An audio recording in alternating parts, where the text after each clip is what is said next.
النهارده جبت لكم كل الاسرار والتريكات اللي هتخليه يظبط معاكي وكمان يبقى مورق كده زي اللي بتشتريه من بره، ويمكن احلى كمان من غير مجهود من غير تعب كتير. كمان هتعمليه وانت واقفه على الرخامه بطريقه سهله وبسيطه.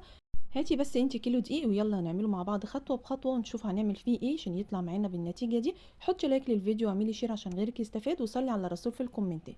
نبدأ ونسمي الله. انا هستخدم كيلو دقيق، انا هنا مستخدمه دقيق الضحى، بيبقى حلو قوي في الفطير. انت لو هتستخدمي دقيق سايب عرفي العطار قولي له انا عايزه دقيق للفطير. طبعا نوع الدقيق بيفرق معانا قوي. المهم هنزل عليهم بشويه ملح وشويه سكر واقلبهم كويس قوي، وهبدأ انزل بالميه تدريجيا عشان كل نوع دقيق بيختلف عن التاني. انا هنزل باول كوبايه. ما عندكيش عجان هاتي البوله بتاعتك وامشي على نفس الخطوات اللي احنا هنعملها مع بعض.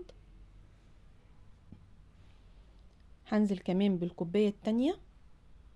انا هنا ما نزلتش بكميه الميه اللي انا عايزاها، انا هنزل بالميه تدريجيا.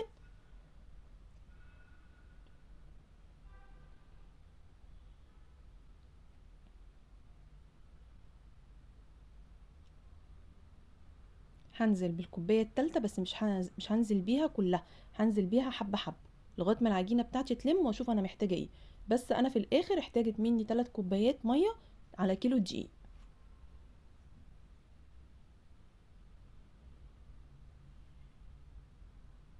هعجنها كويس قوي.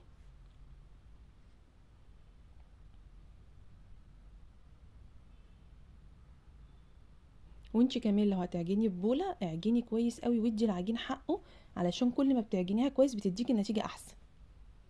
انا كده العجينه بتاعتي خلاص مش محتاجه ان انا اعجنها تاني، لمت كده في البوله والبوله بتاعتي نضفت وكمان مش بتلزق، يبقى انا كده مش محتاجه ان انا اعجنها تاني. هجيب بقى الصينيه بتاعتي اللي انا هقطع عليها وهنزل عليها ب3 4 معالق زيت، وهمسك بقى العجينه بتاعتي. هحاول ان انا اقسمها لكور قد بعض وكور صغيره، انا مش عايزه القطعيه بتاعتي تكون كبيره قوي.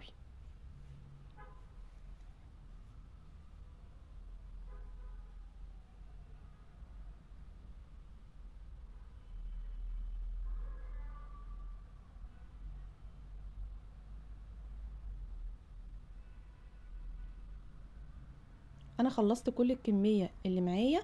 همسك بقى الفرشه بتاعتي وهجيب شويه زيت من اللي في الصينيه، واحاول ان انا برضو اعمل الوش بتاع العجينه بتاعتي كله بالزيت علشان ما تنشفش، وهجيب كيسه واغطيها واسيبها ترتاح حوالي من ربع ساعه لنص ساعه. كل ما تسيبي العجينه بتاعتك ترتاح هتديكي نتيجه حلوه قوي في الفرد. انا سبتها ارتاحت نص ساعه. هجيب بقى السمنه اللي انا هشتغل بيها، انا هشتغل على الرخام. اول حاجه هنزل كده معلقه سمنه صغيره على الرخامه. هاتي بقى اول قطعه عجين انت قطعتيها دي اللي انت هتشتغلي بيها اول حاجه، هتفرجيها كويس قوي وبعد كده تنزلي بالسمنه بتاعتك وتلميها على شكل ظرف، وبرده تكوريها وتركنيها على جنب. هنعمل كمان واحده مع بعض برده، هتحطي شويه سمنه على الرخامه وتبداي تفرجي العجينه بتاعتك.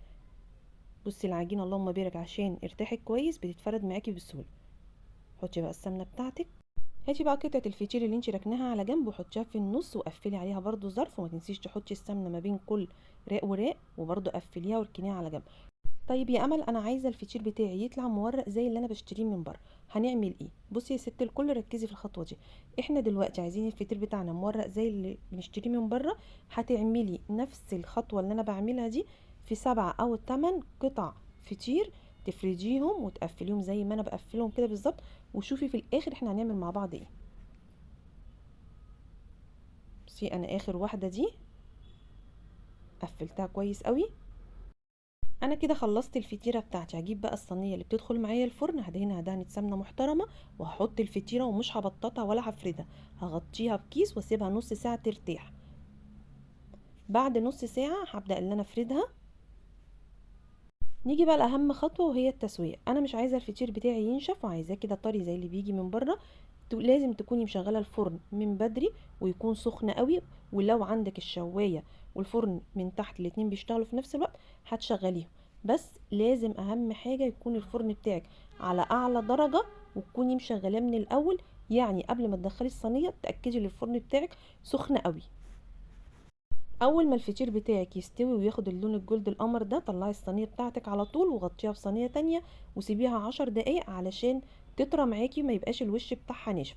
بس اللهم بارك مورق وكان طعمه حلو قوي وكانت ريحته جباره قلب البيت. شاء الله تجربوه ويعجبكم، ولو عجبك الفيديو متنسونيش في اللايك والشير، وصلي على الرسول في الكومنتات، وربنا يحسن ما بين ايديكم.